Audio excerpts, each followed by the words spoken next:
We have an incredible guest on the show today, and it's a guy that I've gotten to know over the years, and I'm very, very happy that he's joining us. Sam Witwer is here. You've seen him in Smallville. You've seen him in Battlestar Galactica. You've played as him in Star Wars The Force Unleashed. You may have heard him in Star Wars Battlefront, Star Wars Rebels, Star Wars Clone Wars. A lot of Star Wars. This guy is living the Star Wars dream life, and he's an awesome fellow. Sam Witwer, thank you so much for joining us, my friend. Hello, Mr. Lucas. How are you? Good. I'm doing all right. How are you doing? I'm doing great, man. And it's a real thrill to have you here.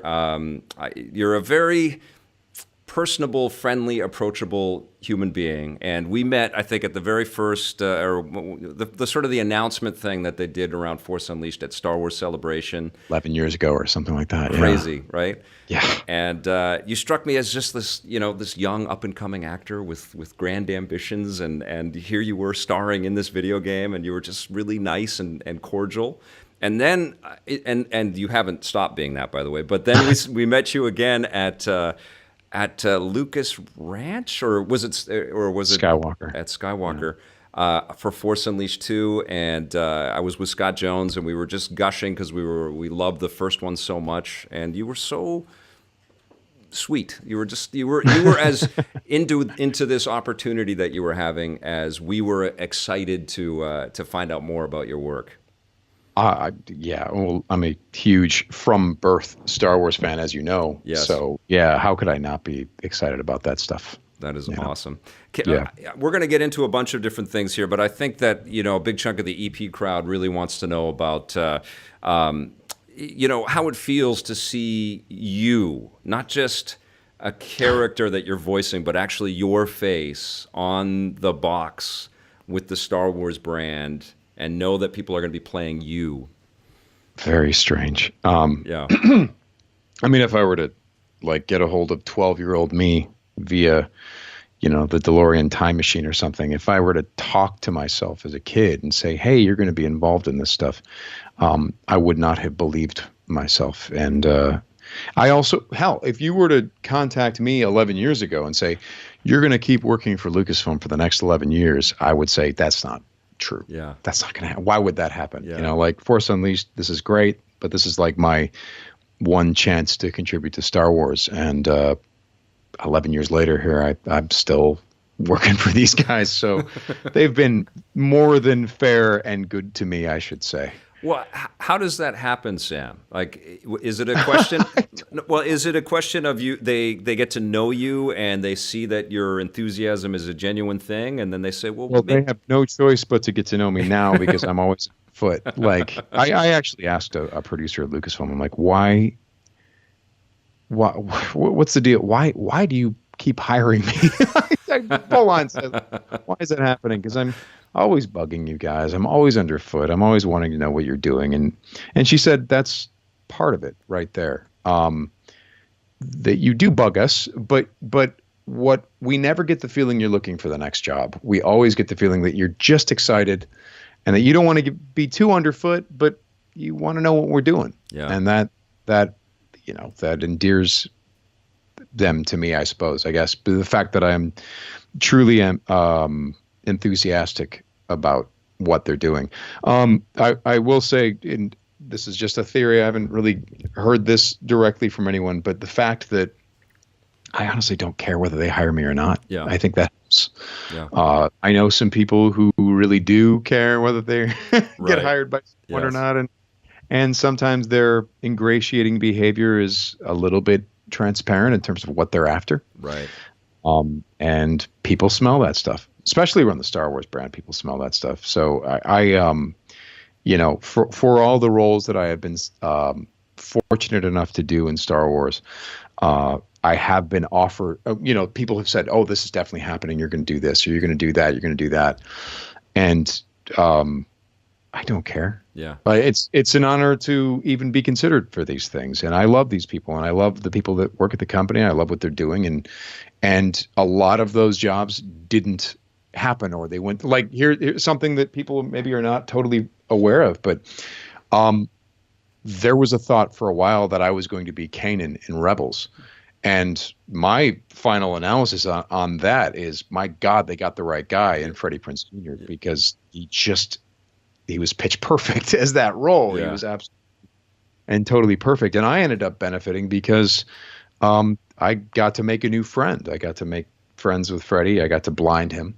So, it's that's my theory. My theory is they know I already feel like they've done enough. That I've had enough opportunity from them. And so when I am around, I am purely just like, tell me what you're doing. I want to, what's happening? Oh, give me a rumor, blah, blah, blah. I want to know the secrets because I'm a fan, not because I'm looking for the next job. Yeah. Is that kind of the, and by the way, Fred Wicks, who is a viewer on EP here, says that he loves you and you are a savant with Star Wars. You know more than almost anybody. And he says maybe except Pablo Hidalgo. Would you say Right. that you guys are kind of about even in your Star Wars knowledge?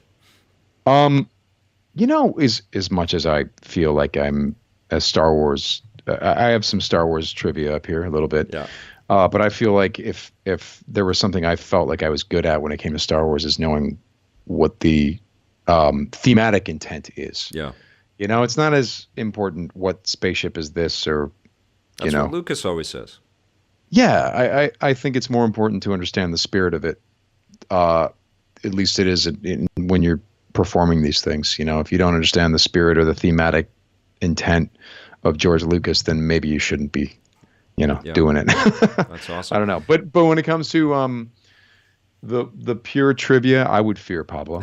I would fear him because he does this every day. I don't, so yeah, I would fear him. And he goes all the way back to West End Games, Star Wars role-playing game, which is where the expanded universe and all that stuff began. So I wouldn't mess. He's the keeper of the library. Speaking of Freddie Prinze Jr., I mean, there's a guy who doesn't know all of the trivia, but I would put him up against anyone when it came to the thematic intent of what these things are. Right. He's very knowledgeable. When we would be doing records for Star Wars Rebels, Taylor Gray would be next to Freddie, and the talks they would have between the takes, you may as well have just hit record because it was Ezra and Kanan and Freddie teaching Taylor about Star Wars and what this is about, what that's about. No, man, the thing about Luke Skywalker is it's not about swinging a lightsaber. He was the best Jedi because of his heart, man.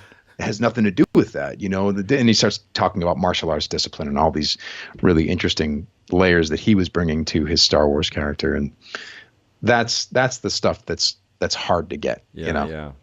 Would you say that the folks that are sort of shepherding everything at Lucasfilm are, especially protective about who they bring in? And, they don't have George Lucas, and Kathleen Kennedy is doing, I think, a terrific job at sort of, creating the industry around Star Wars and the opportunities around Star Wars. But I don't know if she's as much of a shaper of concepts and ideas. And I think she helps to protect everything, but. Well, you need all of it. Yeah. One of the things that I've been reading about recently on the internet that irritates me a little bit is when people minimize the role of, say, anyone on the crew of anything. Yes. Right. Or a producer. I read someone saying Kathleen Kennedy's a producer. That just means she oversees and is the person who is the liaison between the studio and no, you don't know what a producer is. Yeah. Shut up. Yeah. You don't know what she does. Yes. I'll put it to you this way. Take any set that I've been on. Let's say the gaffer's having a hard day. Yeah. Well,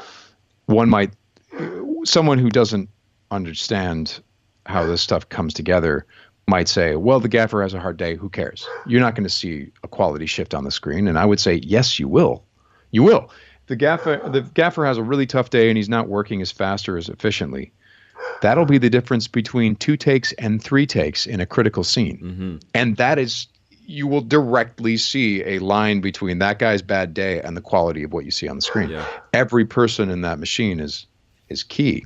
And these producers, I mean, Dave Filoni can have the coolest idea in the world, but if these people can't figure out how to make that happen for him, it doesn't happen. Yeah. Or it happens not very well, or so I get it irritated sometimes when people underestimate the genius of Kathy Kennedy. She may not know Star Wars the way that Dave Filoni does, but Yeah. this stuff doesn't get done without her. I mean, honestly, I mean, look at all of these different incredible directions that I've been around Star Wars my whole life too, but to go to Star Wars Celebration last year and just to see all of these different tendrils and all these different ways that Star Wars is reaching us now. I don't know if that even happened with George, like it is a different power that's sort of pushing this out there. And clearly there's been some disappointments with some people with Battlefront 2 and with The Last Jedi, but still, like, the amount of ways in is incredible. Well, the thing that people have to remember is, let me take you back to a time. You may not remember this, Victor. Maybe you weren't born yet, but I'll take you back to the 80s. Okay. Let me take you back to the 80s. Yeah, I wasn't born yet. No. Let's nor was I, but I'm going to tell you about it anyway. Okay. Take us back to when there was just a Star Wars trilogy, right? And that's it. There was one Star Wars trilogy, and maybe George Lucas was going to make more, maybe he wasn't, but that was it. That was it. It was over, right? Yeah. And Star Wars kind of faded from the public consciousness a little bit, but the people that held on to it, people like me, people like you, we would compare ourselves to things like Star Trek, and we would have kind of a superior attitude when Star Trek would make a misstep, when there would be a not great Star Trek movie or a handful of episodes that kind of sucked. And we'd go, yeah, whatever, man. See, that's Star Trek. Star Wars is better than that. But what you don't understand is creating something new that isn't just a rehash of what you've seen before is extraordinarily difficult. Yeah. It's so hard, right? And creating it under a different time, a different environment, different technological constraints, different concerns, everything being different. And then to create a new story and a new world and all these things. Ultimately, what happens is it's a numbers game, right? If you watch Star Trek The Next Generation, which was essentially, Gene Roddenberry's second turn at bat, well, third if you count the fact that his involvement in Star Trek the motion picture was considered to be kind of a failure, and they took Star Trek away from him. They gave it to Harvey Bennett, and then Harvey Bennett made Wrath of Khan and blah blah blah. So Roddenberry, the creator, was no longer in the driver's seat. But then they decided, hey, we're going to make Star Trek The Next Generation, and they put Roddenberry back in the driver's seat. Well, watch season 1 of Star Trek The Next Generation. It's not great. Yeah. It's not a great show. But the thing is, without season 1 of Star Trek The Next Generation, you don't get season 3 or 4 or 5 or 6 or 7, like when the show was mind-bogglingly great. Yeah. You watch that show now and you're like, this is impressive stuff. And if you didn't have Star Trek The Next Generation, you don't get Deep Space Nine, which also had its early not great seasons, but became a brilliant show, and so on and so forth. Like, you take the bad with the good eventually is what I'm saying, is that it becomes a numbers game. And so long as there's more good stuff than bad stuff, you're winning. It's like, absolutely. And so with the Star Wars movies, people were all, when the prequels came out and there were, moments of maybe the execution not being up to snuff, people were like, I can't believe this. And they were acting like the world was coming to an end. Whereas anyone that understands the reality of how these things are made goes, of course, let's just be patient. And there will be things we like and things we don't like. And that's basically, where we're at. When you make so much of this stuff, you may not love it all, but there might be something coming over the horizon that will blow your mind. Yes. And that's how it works these days, especially, Star Wars before the Disney thing was an independent production, and George Lucas was at the center of that. It was 6 movies and a TV show, and it was all from him. And so that's a very personal story, right? Now, other people are getting involved, and they're telling their own personal stories that mean something to them. Yeah. So you can't totally expect it to line up entirely thematically with what George was trying to do. Yeah. Ideally, you want it to, but I don't know if that's terribly realistic. So that's a very long answer to well, a very simple. Clearly we think about this, like you think about it, I'm thinking about it. And do you think that, Lucas had such a reign over Star Wars as a singular kind of entity, and so the buck stopped with him, right? Do you think we're going to get to that again? with Star Wars, or are there too many people sort of? Is it like a council now that's so? I think it's a different thing. Yeah. It's a very different thing. It's I mean, in the same way that an independent movie is a different animal than a studio movie. Yeah. That's the difference. Because George Lucas, beyond the very first Star Wars Episode 4, that was a studio movie. And then every other Star Wars movie or product afterward has been an independent production. Yeah. Are you? You're just going to get a different, you know what I mean? And it was a very personal thing for him. Yes. So even the stories in the Clone Wars were him expressing interesting and ideas that he found interesting through the medium of animation. And honestly, like looking back at them now and seeing the choices and his decisions, I didn't like all of those movies or all of those choices, but I like that he made those choices. I like like the integrity. Yeah, of it. exactly. Yeah, because there was a hell of a lot of integrity to what he was doing. Yes. Yeah, he was driven to build all of that stuff. Now, well, what's interesting is if you watch Clone Wars, it's like Jet Lucas said to me, he said, "You want to know why the Clone Wars is so good? Among a lot of reasons." And I'm like, "What? What's one of the reasons?" And he goes, "Because it's Star Wars made by a guy who's sick of Star Wars." Cool. And I was like, "Whoa, that's exactly what I thought was happening there." Yeah. Because George was clearly trying things, and sometimes you have an episode about, poison Snapple on Mandalore, and the kids are getting sick because they're drinking bad Snapple. Yeah. Mugen tea, I think it was called. And then other episodes, Yoda is exploring the Sith homeworld and finding the secrets of the Force with all kinds of weird, whacked out stuff. And it can't be understated how you're just never, ever going to get to anything brilliant unless you're taking tremendous risks. Absolutely. George always took risks. Dave Filoni said to me, George's Padawan himself, he said, people don't understand what great ideas from George even look like. And I'm like, what do you mean by that? Yeah. He says, well, because this was hilarious because it was a conversation me and some friends were having recently. And Dave just solidified the ideas perfectly because he said, listen, George will give you an idea. And sometimes that idea, you're like, wow, that's brilliant. And a lot of times you're going to hear the idea and you're going to go, I don't see how that works. I don't think that that's a good idea. Yeah. Then you have to realize the reason you don't think it's a good idea is because you've never seen it before. Yeah. That's why you're not sure it's a good idea. Yeah. Because you can't relate it to anything. And you go, I don't understand. But where does Anakin come in? And then, but this and that. No, that's over here. This is a completely different thing over here. Yeah. And what he said is it makes you have to sit down and do the work and make that idea into something amazing that someone else is going to imitate later, right? Yeah. Like there are certain ideas people can come up with for Star Wars, but the reason people are like, oh my God, that's brilliant, is because we've seen it before. Yeah. They're riffing on something that already has emotional resonance. So that is a big problem in Star Wars, isn't it? I mean, that's one of the I think the diehards out there, it's something that we kind of glom onto and we appreciate the feelings it brings up, but we also intellectually understand that, hey, we've done this before.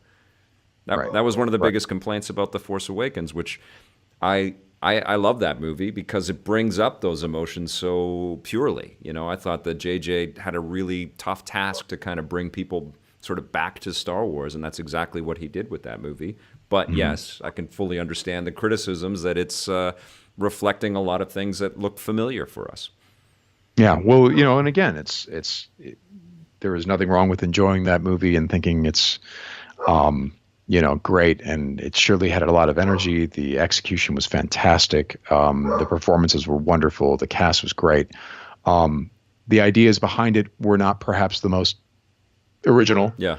But again, that was George's strong suit. Yeah. Just putting up things on the screen that you've never seen before. Yeah, it drives me crazy when I see people dogging George Lucas, man. That guy. Oh. I mean, the guy, we cut stuff in nonlinear editing systems because he was thinking like that, I'm recording on a Pro Tools system because he developed Edit Droid, for God's sakes. Yeah.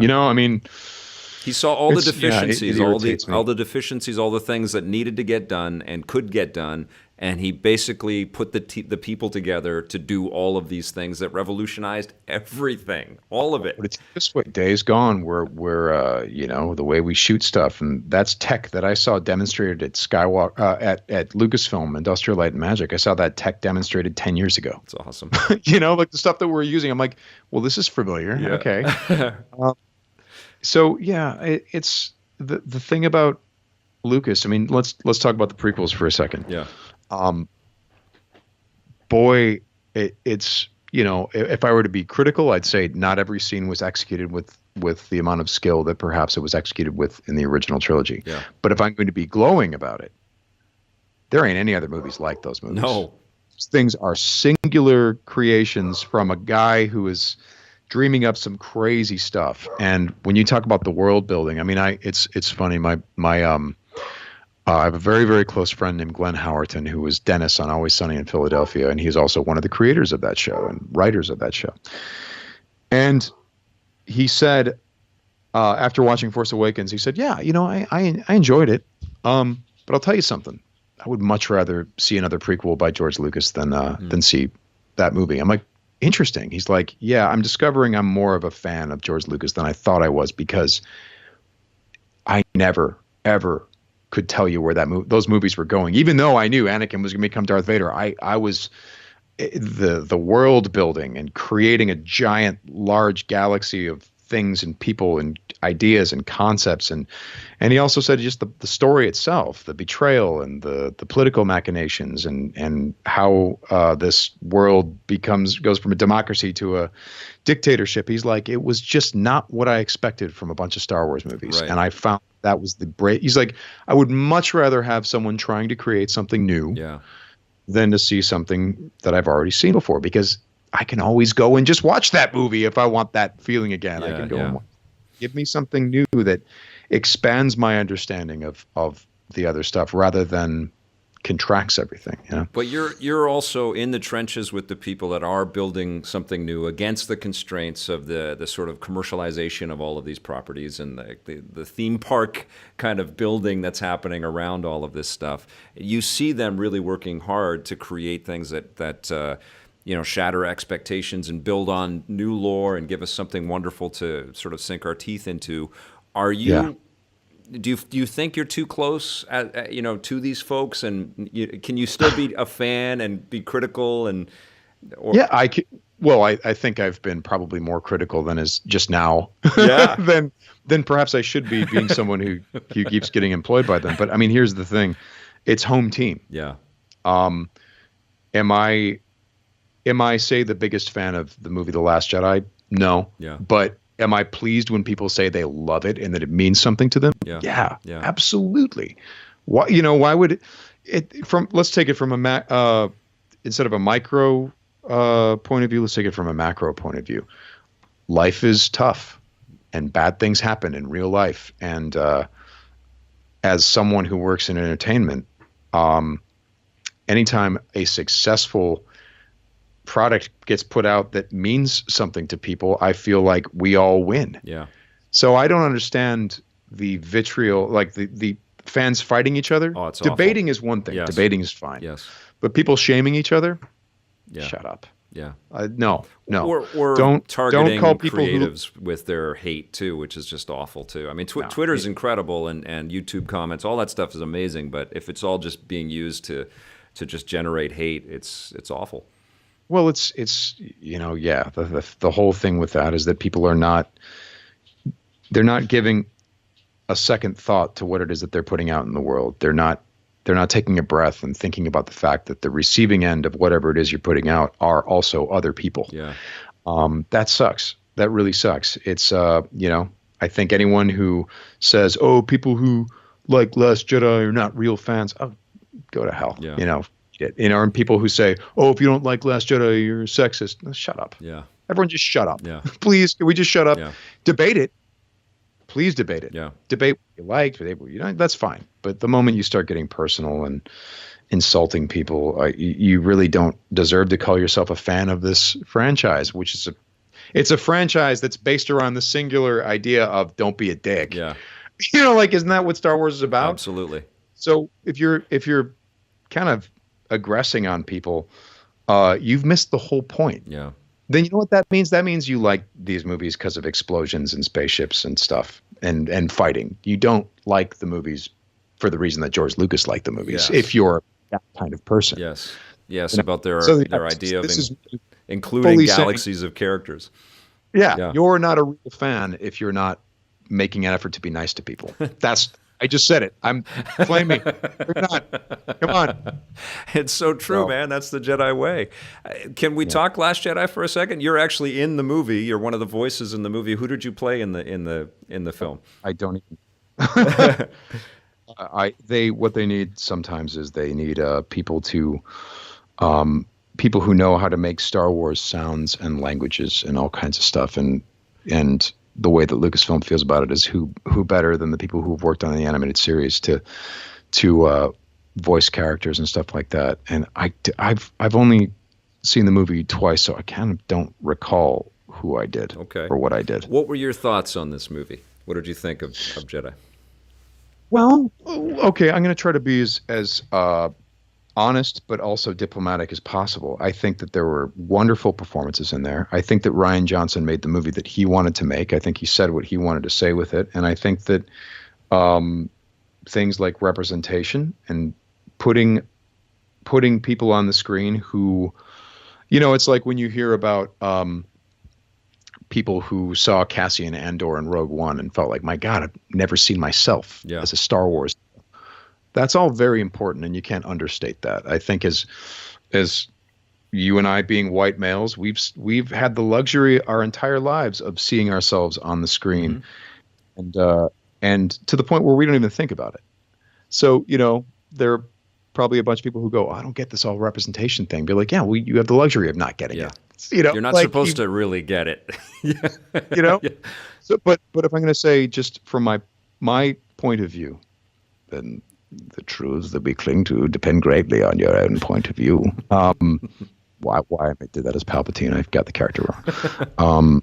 My point of view is when you take a beloved character from anything, and you've seen the character grow up, you've grown up with the character, the character. We have opinions about the character. Then there's been books written about the character and comic books and all that stuff. If you fundamentally change that character between stories, if you fundamentally change that character off screen, then at that point you invite people to disagree with you. Yeah. You have invited that into your house at that point if you're the filmmaker. Some people will agree with you. And it depends on what the audience is bringing to the table. There are people that I've talked to who needed to see that version of Luke Skywalker in their life. They'd be like, I was Luke Skywalker growing up. Now I'm older and I'm still facing major challenges. So I needed that. Perfectly legitimate. But you know what also is legitimate? People who say, this is the guy who saved Darth Vader. Yeah. Darth Vader, like saving Kylo Ren is child's play next to saving Darth Vader. Yeah. The first few times that I've faced real challenges in my life and overcame them, it made it 2 to 3 times more likely that I was going to fight way harder next time a challenge came up. Because I was like, look, everyone relax. We've seen this kind of thing before. Let's roll up our sleeves and let's not give up. Yeah. And I always felt that Luke Skywalker was the epitome of not giving up. Yeah. Yeah. Yeah. So I did not necessarily agree with that version of the character. Yeah. I was like, that's just Han Solo. We saw his cynicism. So can you make me believe off screen that Han Solo becomes a guy who would run away? Actually, yeah. I can kind of wrap my brain around that. Yeah. That's not as much of a leap. But Luke Skywalker, the George Lucas movies, the long independent film that he made. Yeah. Last thing we saw was a guy who had the level of compassion that it would take to throw down his weapon in front of his mortal enemy and declare, I'm not going to fight anyone. Yeah. I'm not going to hurt anyone. And I'm certainly not going to hurt this man, my father. You failed, because this is what a Jedi is. Yeah. I am a man of peace. That guy doesn't ever for a moment think about murdering his best friend and his sister's kid. Yeah. He doesn't think for a moment. And furthermore, if he did mess up, he's probably going to force Skype that guy until he answers the phone and say, "Hey, let's talk about this." Yeah. So we've learned about Skype. It's- So that's which is also kind of reflected in the fact that Kylo doesn't really sort of present his true menace either. Like he is a guy that still seems to be have a lot of conflict. Yeah, conflict Vader internally, exactly. By the time we're with Vader in episodes 4, 5, and 6, he seems pretty not conflicted. Yeah. He seems pretty much like, I'm Darth Vader, Yes. okay, that's it. Yeah. And Luke's like, I don't think you are. He's like, okay, but I'm Darth Vader. Yeah. And Luke's like, I don't think you are. And then Kylo Ren, who's like, I don't know who I am. And Luke's like, yeah, man, he's lost. I don't know. I got to go and hang out. I've got to find the first Jedi temple so I can hang out and die. Yeah. Sam, What? the movie's hitting the movie's home video. It's like imminently, and I know you're going to get it. You're going to watch it again. Will you come back and we can just dissect? Maybe we'll put David Collins or maybe somebody else into this mix as well. But let's just get into it because I feel we could do like a 2-hour talk about The Last Jedi and maybe we have somebody come on that just loves every second of it and we can have a real discussion around it. I think it'd be amazing. That's possible, so long as, like I said, so long as it's not contentious. Because the fact of the matter is that if you want that version of Luke Skywalker, it's pretty much as good as it gets, right? Yes. Mark Hamill's performance, the way that was presented, all of that stuff. It's like, if that's the version you want, it's a very, very good version. And I will say, work. There's a ton to love about The Last Jedi as well. Like, there's lots. I'm right there with you. I know people are going to want to know about Days Gone, and we just reported on the delay. Should people be nervous about this game having a delay to 2019?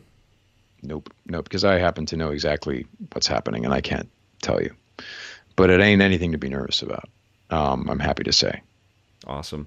Sony had a remarkable E3 in 2016. I think we saw you then and put you in or 2015 or 2016. We had you on camera talking about Days Gone. It was crazy because I didn't know that you were the guy in that game, and I think I saw you outside of the screening area, and we went in, and then it's like, that's Sam. He's the guy again. He's doing it again. Yeah, I gotta say I'm ridiculously fortunate that I'm in another project that is choosing to use my likeness and my face. And in terms of the mocap technology, it's certainly come a long way since Force Unleashed. I mean, the stuff that I've seen, there are, and this is running on a PlayStation 4, mind you, with PlayStation 4 hardware. I've seen shots that I was like, that could have just been shot with a film camera. In terms of having seen my own work before and knowing what my face does and little quirks that I have, it's all there in the character, which I was just astounded that they could do that with a PS4 game model. I was shocked. That is awesome. Shocked. That is awesome. So yeah, they're doing some really fantastic work, and it's one of the strange things for me is by the time this thing gets released, it'll be a character that I will have been playing for almost 4 years. That's weird to me. It'd be like, I've been playing this guy now for a long time, and I know him very well, and no one's seen him yet. Yeah. So I hope I'm doing the right thing, because there surely isn't any time to course correct. And we're still, by the way, we're putting some finishing touches on stuff. Yeah, you're still a year away from shipping this thing. Is the work the same as it was on The Force Unleashed? It's different because Force Unleashed, we did a lot of video reference, and then the mocap portion of that was basically facial and performance capture. Yeah. This, the way we're doing it is I'm in a mocap suit. My face is dotted up. I'm wearing a helmet with the camera pointed at my face, and we're recording audio, and we have all the actors on a virtual set. We didn't have that technology back in the day. Yeah. So it's about as lived in as it can be. And I'm very proud of what they're pulling off, and I'm trying to figure out what I can say without getting Sony angry at me. Well, what's cool is that because their E3 in 2016 was ridiculous. I don't know if you could see that. I know you're a huge gamer, but it was just like they had that showcase night, and Corey came out and talked about God of War. Actually, they didn't even talk about it. They just played all of these things. But none of those games, like Detroit Become Human and God of War and Last of Us 2, like all these things that were teased, they didn't come out at all last year. Last year was a fairly quiet year for Sony, but now the hammer's about to drop, and we've got God of War coming out, and Detroit Become Human. How's that feel? And here's the thing: what I've never experienced a situation where I've been making a game with a Sony run developer, and it's a completely different thing.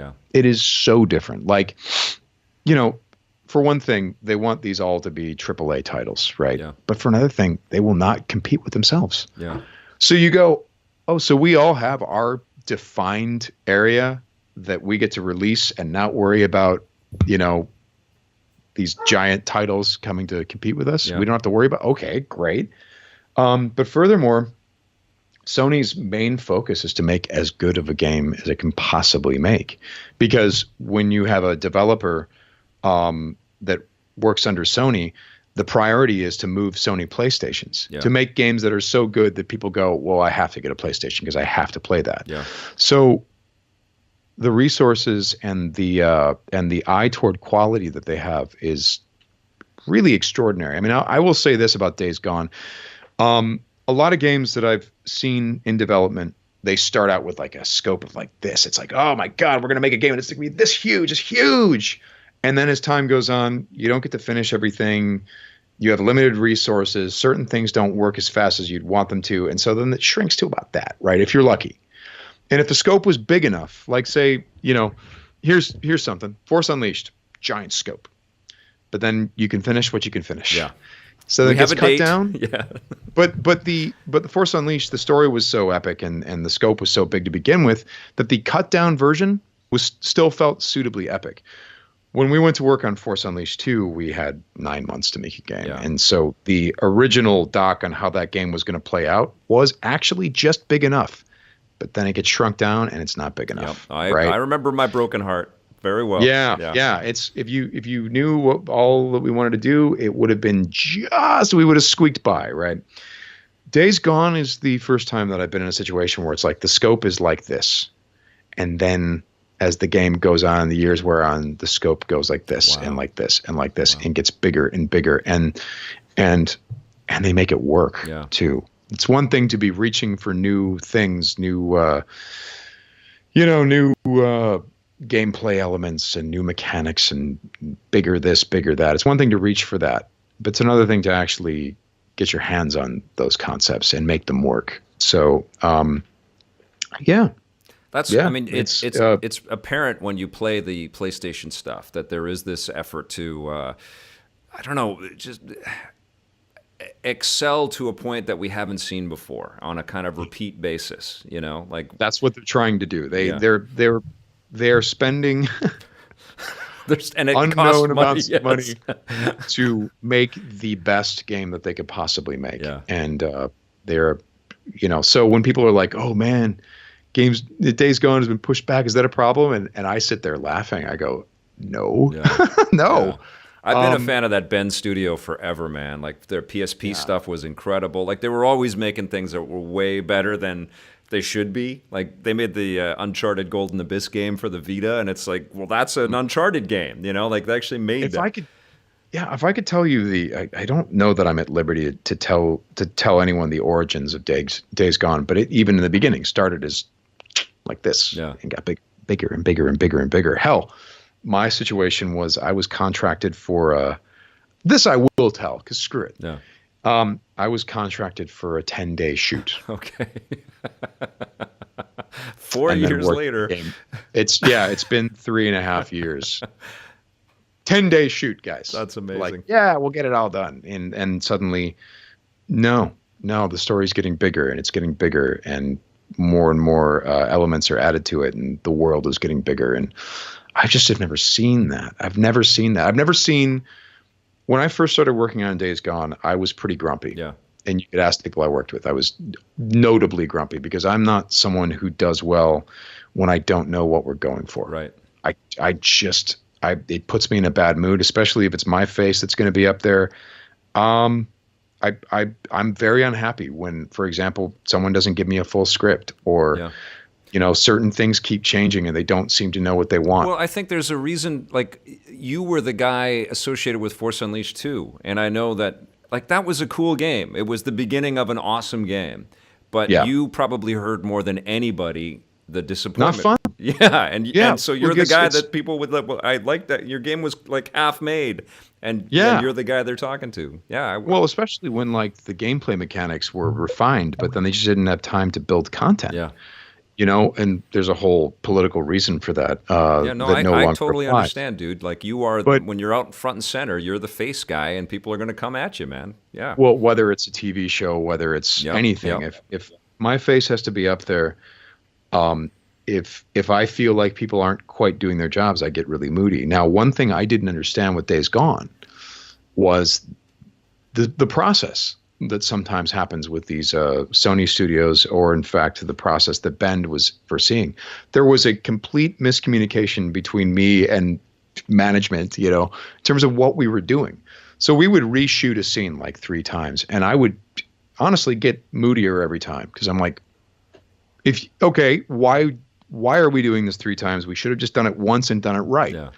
What I didn't understand was that this was an iterative process, that everything was in flux. The tone of the game was in flux. The tone of the character was in flux. The story points were shifting a little bit, and that 6 months down the road, something very major might have changed, and we might maybe reshoot certain things and add certain things. And once I wrapped my brain around that, this got easier. And then suddenly, when things started solidifying, right? Yeah. Like a year into the process, you started figuring out we weren't reshooting as much anymore. Mm-hmm. And we kept shooting new stuff and things that shaded in this area of the world better, or things that told this story point more vividly, and that's when you start getting excited and you realize, oh, this is just a big mound of clay that they keep shaping and reshaping, because they have the luxury of doing that until it's good. That's amazing. Right. Force Unleashed 1, we had a script from beginning to end. In the beginning, we knew what we were going for, and I feel like we hit the mark on Force Unleashed. Yeah. The first one. This one, yeah, people didn't quite know, and they would go and they would review with Sony, and they would come back, and then the character would change, and I would have to play Deacon differently, and I would do all these things. But what I didn't get was they were prepared for that, and suddenly, next thing I know, a 10-day contract turns into 3.5 years of That's amazing. very fun work. Well, I've come to really respect the people that have been working on this, and I have to admit, I didn't always have that respect, because I didn't get what was happening, and it's not how I'm used to working. I get it. And we're going to get to play it at E3, and I can't wait to do that. But your career is incredible, dude, because you seem as comfortable being a video game hero that we can control, or doing animation stuff, or doing background audio for a movie, or headlining your own TV show. I want to talk about TV for just a second, then we'll let you go, because I know you got other things to do. We're in this era where TV shows never die anymore, and I know that you guys made a tremendous amount of fans of Being Human. And you were also on Smallville, which I love that show and miss that show, and you were also on Battlestar Galactica. Have you heard anything about any of these former shows? Are they percolating? Is Netflix surrounding any concepts here? Or are you being, poked or prodded by executives about doing something like that again? You mean about doing a show, or doing a revival, or yeah, what do you mean? One of the we have some reboot news is happening almost every single day. There's a new reboot of something, or a revival of something, or an extra season of something, and some of these shows feel like they would be perfect for continuing on. Yeah, I would say that if I knew anything about a revival or reboot of any of these things, I would not be at liberty to say on your show. Yeah. But having said that, I'm always happy when I hear on social media or Twitter or something like that people have discovered Being Human for the first time, because I feel like we did a lot of really good work there. And what was fun about that show,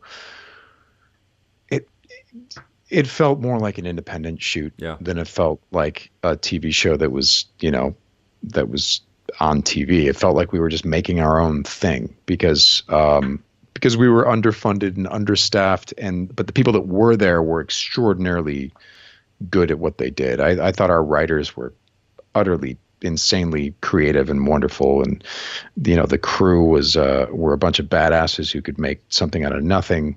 It feels like and the that's cast, the way that Being Human should have been made in some way. well, yeah, the show would not have felt as good if it wasn't made that way, because it needed to feel rough around the edges, and it's a small show about people living in an apartment together who happen to be a vampire, a werewolf, and a ghost. But and so we tried to give as much truth to that ridiculous premise as possible, and enjoy the fact that the premise was ridiculous. And I look back very fondly on that experience. It's interesting, these television gigs.